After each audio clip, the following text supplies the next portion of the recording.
Assalamualaikum warahmatullahi wabarakatuh. Waalaikumsalam warahmatullahi wabarakatuh. Jumpa lagi di channel Mbah Mun Najat Karimullah, sebuah channel yang membahas tasawuf dalam perspektif ilmiah wa amalia. Kali ini kami berkolaborasi dengan Dalam channel pesan Bunyai tentang pentingnya belajar ma'rifat. Kali ini kami akan jauh menerawang ke belakang sebelum kita masuk ke tarekat ini. Jadi latar belakang saya kebetulan orang biasa-biasa saja, orang awam, jadi tidak layak dieksplorasi gitu. Dari latar belakangnya dulu ya, mungkin Bunyai dulu ya, karena Bunyai kan memang lahir dan dididik dalam nuansa yang agamis itu ya, keluarga besarnya pemilik pondok pesantren besar di daerah Cilacap. Silakan Bunyai coba cerita seperti apa. Ya baik, Mbah Munajat. Saya hanya ingin berbincang-bincang tentang perjalanan saya. Kebetulan memang saya lahir dari kedua orang tua saya yang mendidik saya lebih religius. Karena memang lingkungannya demikian ya. Saya sekolah di sekolah agama, di lingkungan yang religius. Kakek nenek saya juga demikian, membuat lingkungan saya itu lingkungan yang betul-betul hanya religius tentang laku syariat ya, ngaji, hafalan gitu. Oh iya, saya jadi teringat itu Mbah Munajat waktu saya di pesantren lah ya, saya ngaji kitab gundul, dengan bahasanya bahasa Jawa. Saya selalu protes karena saya nggak ngerti gitu, itu apa sih, terjemahannya apa gitu. Jadi saya kadang-kadang malas banget kalau mau ngaji itu. Saya udah merasa tahu lah, itulah saya ngerti lah gitu, karena kalau ngaji artinya kan bahasa Jawa halus, dan saya juga nggak maksud isinya, jadi saya sering banget protes gitu. Tapi kata bapak saya juga, nggak apa-apa, nanti lama-lama juga ngerti. Tapi buat apa orang aku ngaji ngabisin waktu tapi aku nggak tahu. Saya paling sering protes gitu. Sabar aja, nanti juga dikasih tahu gitu. Pokoknya semua itu harus ditekuni, ilmu itu harus sabar, harus ditekuni. Kalau kamu tekun, runut, pasti ada hasilnya gitu, kata bapak saya. Bapak saya kebetulan paling sabar, orang tersabar yang pernah saya lihat ya bapak saya itu. Iya betul sekali. Itu saya kebetulan mengenalnya gitu. Iya. Jadi tidak pernah marah. Iya. Bapak mertua saya itu. Singkat cerita ini, Bunyai, singkat cerita, kemudian kami menikah, terus karena istri saya anak pesantren gitu, jadi justru malah berimbas negatif terhadap diri saya, terutama dalam hal mengaji. Jadi saya kan malu kalau ngaji di depan istri itu, jadi paling bacanya Yasin terus itu. Hingga pada suatu ketika kami berhaji, dan usia waktu itu masih muda-muda ya, kita belum 40 tahun kami udah berhaji gitu, alhamdulillah. Nah di sana saya tiba-tiba ada semacam keajaiban itu. Jadi sekian lama baca Al-Qur'annya Yasin doang, tiba-tiba di usia 40 tahun itu saya baca Al-Qur'an tetapi tiba-tiba lancar sekali, luar biasa lancarnya. Jadi aku ingat di situ tuh, kita kan pertama dari Madinah terus ke Mekah, tinggal 15 hari itu, dan itu saya khatam dalam waktu 15 hari. Padahal udah sekian puluh tahun saya nggak pernah baca Quran. Jadi modal waktu ngaji waktu kecil aja, karena kami kan lingkungannya agamis juga, jadi ngaji itu wajib, itu baca Quran pasti bisa. Tetapi karena malu sama istri yang ngajinya sudah mantap, jadi kita akhirnya malah jarang ngaji itu. Nah sejak pulang dari haji itulah saya tiap hari itu baca Al-Quran. Jadi udah hampir 20 tahunan ya Bunyai ya. Artinya kita rutin lah, kalau saya sih setiap berapa bulan sekali saya khatam Al-Quran itu. Singkat cerita sampai lebih dari 50 kali punya saya udah hatam Al-Quran itu. Dan yang sama artinya beberapa kali, lebih dari mungkin 3-4 kali saya hatam terjemahan Al-Quran itu. Terus gimana punya melihat bangun itu? Ya, saya luar biasa melihat perkembangannya suami saya bersyukur alhamdulillah. Sepulang haji, kami juga tetap merasa walaupun lebih khusyuk ya rasanya sudah merasa lebih khusyuk gitu. Dan kami juga tetap rajin taklim, tambah rajin lah taklim ke masjid berjamaah. Dan saya minta suami saya juga selalu mencari, karena kami sama-sama ngaji sebenarnya, tapi kalau pulang dari kajian kami ngobrol setelah subuh, terus saya ngaji lagi dengan suami saya. Dan suami saya baca ada hadis, buku hadis ya, buku tafsir Quran itu saya sampai terheran-heran, ini orang bacanya cepat sekali ya belajarnya. Saya justru kebalik, saya sering ngaji gitu, sering ngaji dengan suami saya, belajar ngaji, tapi saya rasa di malam hari saya khusyuk sekali. Kemudian pada siang hari saya dengan kesibukan yang kerja yang lebih, khusyuk saya juga hilang juga gitu. Malam lagi saya bisa nangis-nangis lagi, mengaji dengan semangatnya. Artinya semua yang saya lakukan itu kok kayaknya belum menemukan gitu. Sampai akhirnya kita belajar sholat khusyuk itu sudah haji belum ya Pak? Iya, jadi menjelang haji kita sebenarnya udah mulai latihan sholat khusyuk gitu. Dan saya juga sudah mulai rajin baca literasi itu. Jadi kita kadang-kadang memang ya ada ada efeknya juga sholat khusyuk itu. Walaupun ya cuma sekali-sekali aja itu. Terus kemudian saya juga rajin taklim, rajin baca buku, sampai akhirnya pada titik tertentu itu ketika saya taklim, mendengarkan ceramah-ceramah, jadi sebelum selesai ustadznya berceramah atau baru menyampaikan judulnya, saya udah paham itu karena saya udah baca gitu. Jadi karena seperti itu akhirnya, dan yang lebih nggak mengenakan lagi, kalau saya tanya hampir pasti itu ustadznya nggak bisa jawab itu. Dan makanya saya pernah dimarahin tuh sama ustadz itu, mungkin saya tanya bingung jawabannya.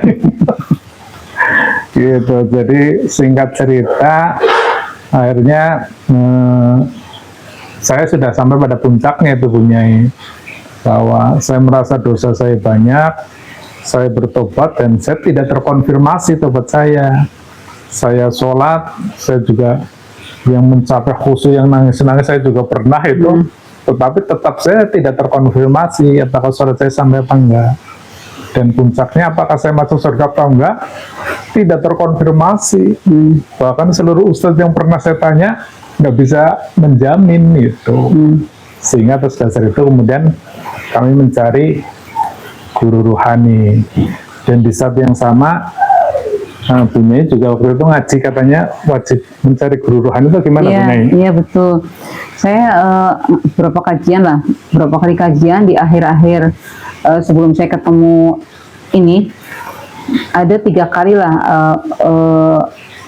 kiai atau guru ngaji saya itu selalu menyarankan coba mencari guru rohani gitu. Tapi saya nggak ngerti guru rohani itu yang kayak apa gitu. Apa bedanya guru rohani dengan penceramah-penceramah itu, karena saya belum paham itu.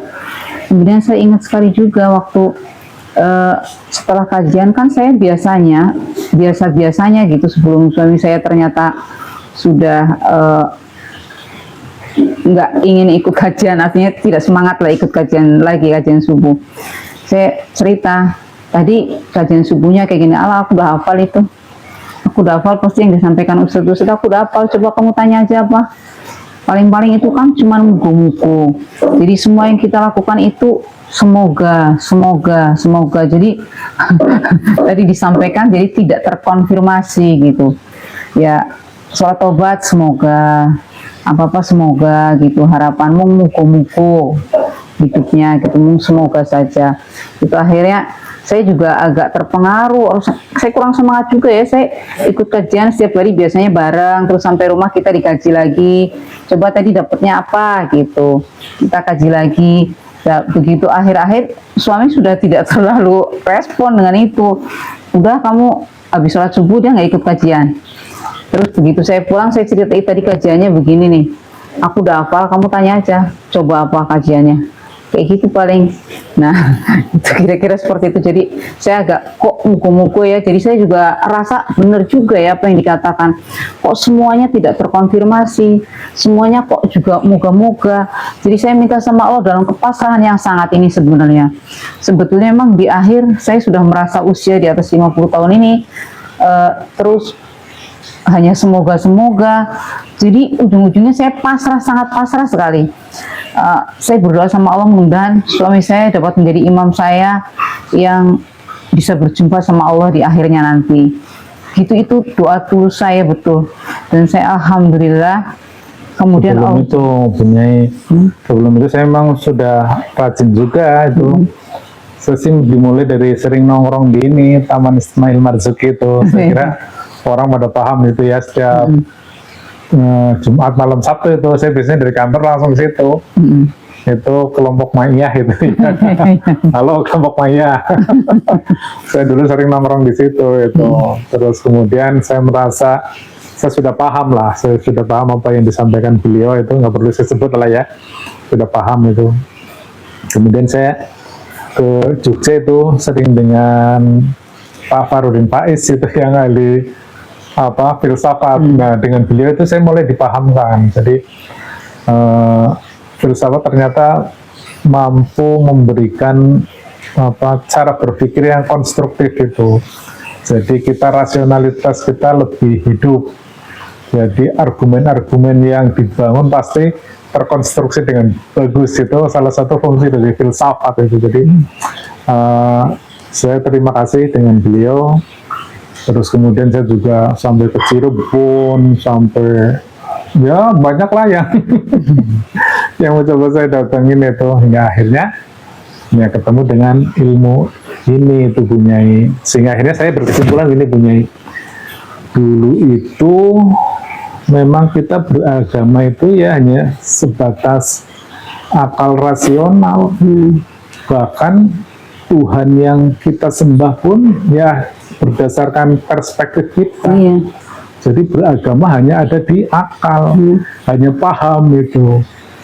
Tentang apapun itu ternyata hanya paham, ya sudah itu. Dianggapnya itu sudah selesai, begitu paham itu. Ngaji Al-Hikam itu wah udah keren banget itu saat itu.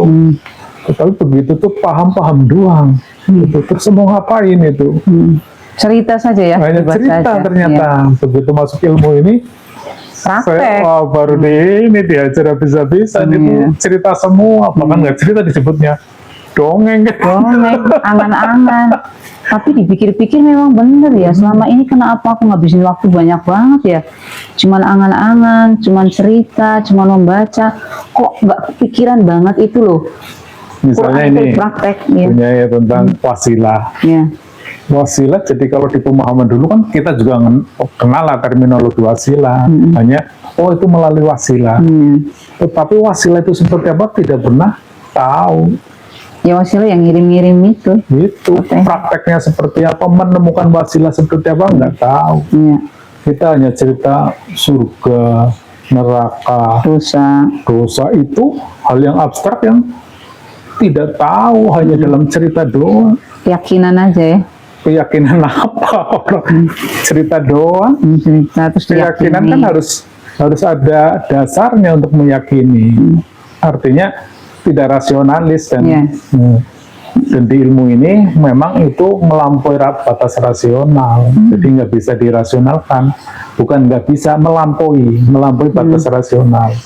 Itulah ruhani kita. Dan alhamdulillah kita bisa berbaiat untuk mengaktifasi rohani kita.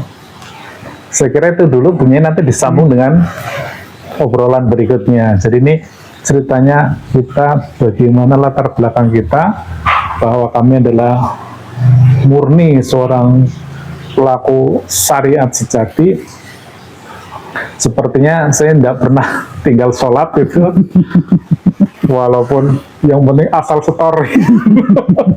Menunaikan kewajiban. Dan gitu yang ya. paling jelas kayaknya sepertinya puasa saya juga nggak pernah meninggalkan Bu Nyai. Iya, iya. Saya tuh kalau lebaran itu pulang itu bawa mobil aja sampai berpuluh-puluh jam itu nggak pernah saya putus itu. Itu. Saking taatnya menjalankan Satu syariat. taatnya menjalankan syariat. Iya betul. Iya. Tetapi kadang-kadang sama larangannya juga nggak takut juga Bu Nyai. Karena tidak mewujud. Memang tidak mewujud itu. Jadi kita berbuat baik juga nggak ada bentuknya, berbuat keburukan juga nggak ada dampaknya, nggak terlihat ini. Jadi akhirnya hitung-hitungan, jadi akhirnya syariat itu ternyata mudah dimanipulasi dengan akal rasional, apalagi pengampunan dosa. Karena amal itu bisa 7 kali lipat, 10 kali lipat. Jadi gampang itu hitung-hitungan antara amal dengan dosa. Gitu. Iya. bahkan saya nih Mbah Mun, Iya. kalau ada orang mau mendirikan pesantren terus kemudian ada wakaf Al-Quran, dihitung-hitung satu huruf aja berapa. Kalau saya wakaf Al-Quran 10, berapa itu dibaca setiap saat? Waduh, pahala saya udah banyak sekali. Nah, itu akhirnya menghitung-hitung itu yang itu ya. Tapi ada sesuatu yang nggak pas di dalam rohani gitu, yang selalu kok saya rasanya ada ketidakmantapan gitu, ada sesuatu yang harus dicari gitu. Nah itu apalagi ketika saya mendengar suami saya gini,